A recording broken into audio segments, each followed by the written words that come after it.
Hello friends, अब क्या UPI transaction पर लगेगा चार्ज? तो फ्रेंड्स, आज हम इस वीडियो में इसी टॉपिक पर बात करेंगे।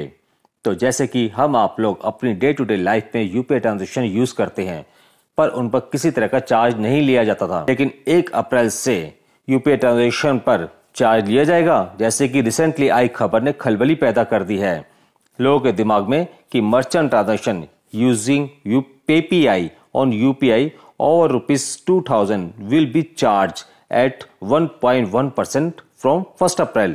इसका मतलब है कि 1 अप्रैल से मर्चेंट को पेमेंट करने पर पीपीआई के माध्यम से 1.1% का चार्ज लगेगा। तो फ्रेंड्स, ये एग्जैक्टली पीपीआई है क्या? इसका मतलब क्या है?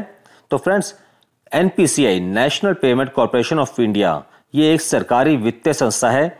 तो फाइनेंशियल ट्रांजैक्शन उन सभी की जिम्मेदारी इस संस्था के ऊपर होती है। तो इस संस्था ने ये सर्कुलर जारी किया है। जैसे कि ये सबसे पहले हम ही जानते हैं कि ये पीपीआई है क्या भला। तो फ्रेंड्स, पीपीआई मतलब प्रीपेड पेमेंट इंस्ट्रूमेंट, मतलब कि एक ऐसा इंस्ट्रूमेंट जो कि आप ट्रांजैक्शन कर सकते हैं जिसमें ऑलरेडी पैसा पड़ा हो, जैसे कि हमारा Paytm wallet, Amazon wallet, phone पे वॉलेट, जिसमें कि आप कुछ पैसे स्टोर करके रख लेते हैं, जैसे कि ऐड ऑन मनी कर लेते हैं और वॉलेट के द्वारा ही किसी को भी पेमेंट करते हैं। जैसे कि किसी को 10 रुपए की पेमेंट, किसी पनवाड़ी को 50 रुपए की पेमेंट और किसी को 500 रुपए की पेमेंट दे रहे हैं। यही होता है प्रीपेड पेमेंट इंस्ट्रूमेंट। बेसिकली ये एक तरह का वॉलेट ही है जिसे आपको समझने की आवश्यकता है। नॉर्मली होता क्या है, जैसे आप यूपीआई ट्रांजैक्शन करते हैं तो यूपीआई जो आप कैसे करते हैं, मान ले कि आप शॉप पर गए और वहां पर आपने दुकानदार का क्यूआर कोड रखा हुआ है और आप मोबाइल से स्कैन करते हैं।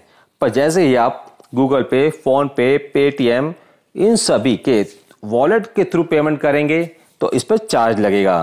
पर अगर ये सब यूपीआई की सुविधा भी देते हैं तो आप दुकानदार का क्यूआर कोड स्कैन किया, पर अगर आप यूपीआई से पेमेंट करेंगे तो यूजली कैसे करते हैं कि आपके बैंक अकाउंट से डायरेक्टली दुकानदार को पेमेंट होती है। मींस आप केवल एप्स की यूपीआई सर्विस ले रहे हैं, तो इसमें कोई चार्ज नहीं है। बट अगर इसी हिसाब से दुकानदार का क्यूआर कोड स्कैन करते हैं और अपने वॉलेट में रखे हुए पैसे से पेमेंट करेंगे, हालांकि अगर आप ₹2000 तक अमाउंट होगी तो कोई चार्ज नहीं कटेगा। ये अब तक की न्यूज है, आगे कुछ भी बदलाव हो सकते हैं।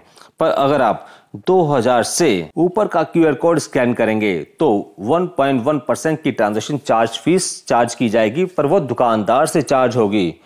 पर यही चार्ज दुकानदार पर लगेगा तो दुकानदार अपनी जेब से तो देगा नहीं, वो चार्ज करेगा कस्टमर से ही, जैसे कि क्रेडिट कार्ड के टाइम पर होता है। यदि आप क्रेडिट कार्ड से पेमेंट करना चाहते हैं तो दुकानदार पहले ही बोल देता है जी कि इसके ऊपर 1% या 2% एक्स्ट्रा चार्ज लगेगा। तो बस फ्रेंड, तो यदि आपको बस अपने वॉलेट से जब भी पेमेंट करनी है तो 2000 से कम तक ही करनी है, और यदि उससे ऊपर के अमाउंट की पेमेंट करना चाहते हैं तो यूपीआई के द्वारा ही करें, ताकि आपके बैंक अकाउंट से डायरेक्ट दुकानदार के बैंक अकाउंट में ट्रांसफर हो, उसमें वॉलेट का कहीं भी यूज ना हो। तो फ्रेंड्स, इससे आप और क्लैरिफिकेशन लेना चाहते हैं तो कमेंट बॉक्स में कमेंट करके अपनी क्वेरी रेज कर सकते हैं, आपको रिस्पॉन्स जरूर मिलेगा।